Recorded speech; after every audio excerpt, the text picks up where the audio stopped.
sa saktong higayon. Huwag maghulat ko sa kitakdang panahon.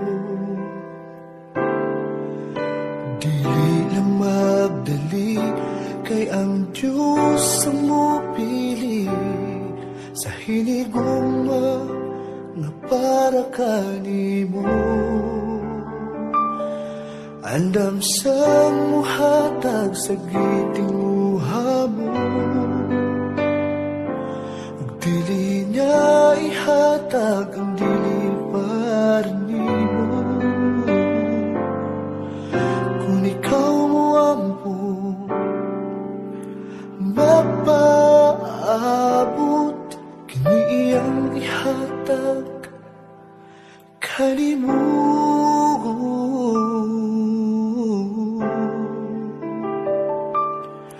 Ug pangayoon ko sa Dios ikaw, kay gipangandoy ko kayo ikaw. Kanunay ipangita ni nga kundughan, walilain ikaw lang o ikaw, kay ikaw.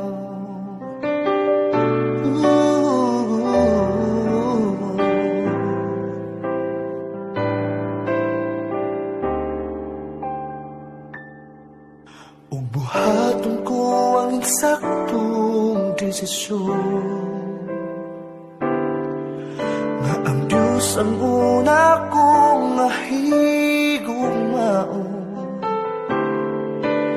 Dili lang magdali, kay ang Diyos ang mupili sa hinigugma na para ka